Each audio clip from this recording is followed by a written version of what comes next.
What do I need to do to my auditions, if anything? You're a voice actor. You're an entrepreneur. You're a VOPRENEUR. Welcome to the Everyday VOPRENEUR podcast, your guide through the business of voiceover. Your voiceover demos are your #1 marketing tool, and you need to display them on your website in a way that works on any device or browser. VoiceSam is the player producers love. Plus, it offers tools that can improve your email signature, quickly create a one-page website, and much more. Sign up now at voicesam.com/markscott and get 3 months of the base player for the price of one. That's voicesam.com/markscott for full details and to sign up. The VOPRENEUR podcast. Hey, it doesn't suck. Not as funny as Conan. Not as cute as Seth Meyers. Not as smart as Colbert. But he's one of us, and that counts for something. Here's Mark Scott, the original Everyday VOPRENEUR. Hello and welcome to the Everyday VOpreneur podcast, your guide through the business of voiceover. I'm Mark Scott, the original Everyday VOpreneur, in for another summer series episode. What is the summer series? Quick hit episodes designed to give you one good piece of actionable, practical advice and then get you back to your summer so you can enjoy doing all of those fun things that you should be doing. This one, if I may go back to my radio days, is straight off the request line. And what I mean by that is this week's episode was a listener-submitted question, which you have the opportunity to do, by the way. If you've got a question you'd like to have answered on the summer series, all you have to do is send an email to mark@markscottvoiceover.com. And, hey, maybe your question becomes the next episode of the podcast. So this week's is a question that I actually get asked a lot, and it has to do with submitting auditions for your casting sites and what you should and shouldn't do. More specifically, do I mix background music? How much do I master and process, etc., etc., etc.? Now, a couple of weeks ago, I did Summer Series episode number 3, Do I Need to Watermark My Voiceover Auditions? So you may want to go back and listen to that. I don't want to rehash that part. This week, though, we're talking specifically about how to finish your auditions, so to speak. So rule number 1, unless specifically asked, you are never going to put background music behind your auditions. You should never have to do that for a casting site. In fact, in all of the years that I was on casting sites, and granted, I don't use the casting sites any longer, but in all of the years that I was on them, never once did I have to mix background music for an audition, and never once did I mix background music for an audition. You shouldn't do that.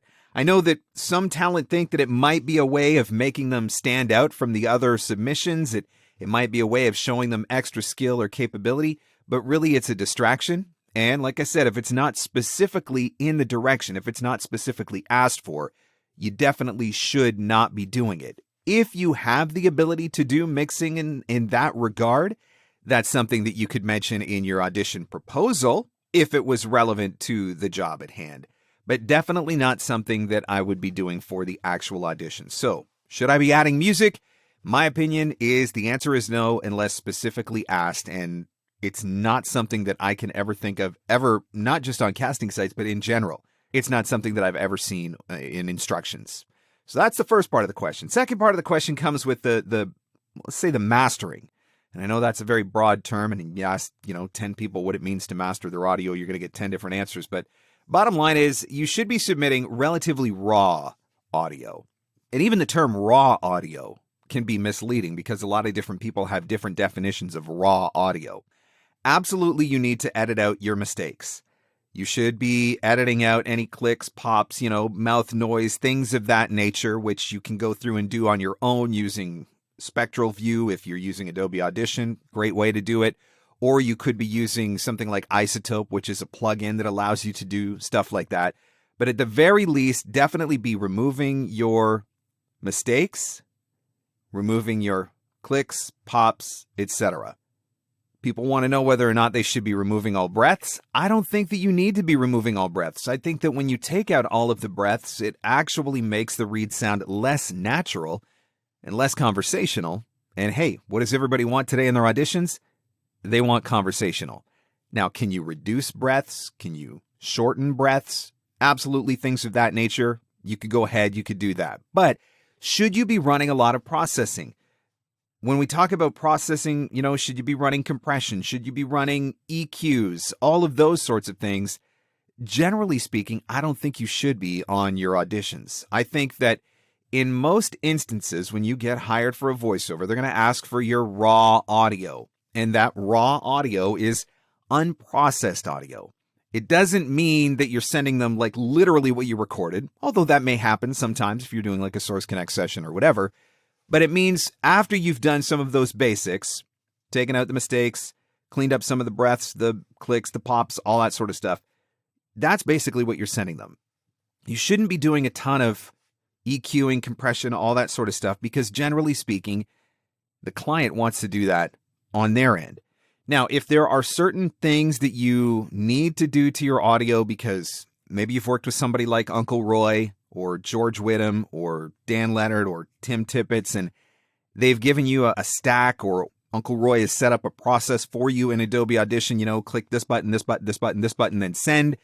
If you got something like that set up, by all means, you could do that with your audition. But outside of that, we're really talking about just going into the studio, recording, cleaning, sending. And I think if you're doing much more than that, I think that might be one of the reasons why you feel like your auditions are taking too long. And, when you signed in to 1, 2, 3, there was only 5 people that submitted. But then by the time you get all of the stuff done that you're doing, all of a sudden 75 people have submitted. This is why people are getting their auditions out really, really fast.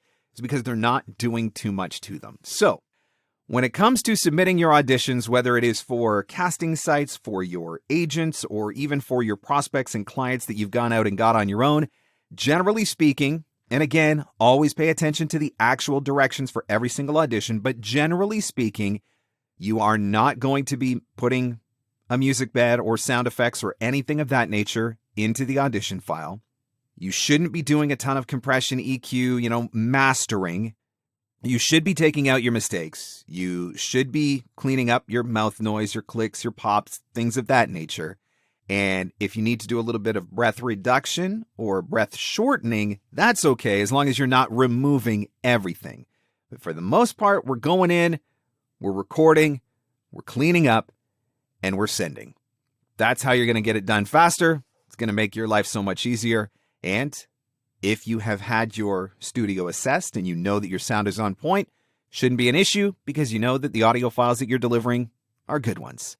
So that answers a listener question that came in specifically for the summer series. As a reminder, if you've got a specific question on the business and marketing side of voiceover that you would like to have answered in an upcoming summer series episode, all you got to do is send an email off to mark@markscottvoiceover.com. In the meantime, make sure you're checking out all of the episodes at VOPRENEUR.com or wherever fine podcasts are given away for free, including Apple Podcasts, Google Play, Spotify, Stitcher, Podbean, Amazon Music. You can subscribe anywhere so you never have to miss an episode. Thanks so much for listening. I'll catch you on the next one. And that's a wrap. Thanks for hanging in. Thanks for hanging out. Want more VOpreneur goodness? Jump online at VOPRENEUR.com.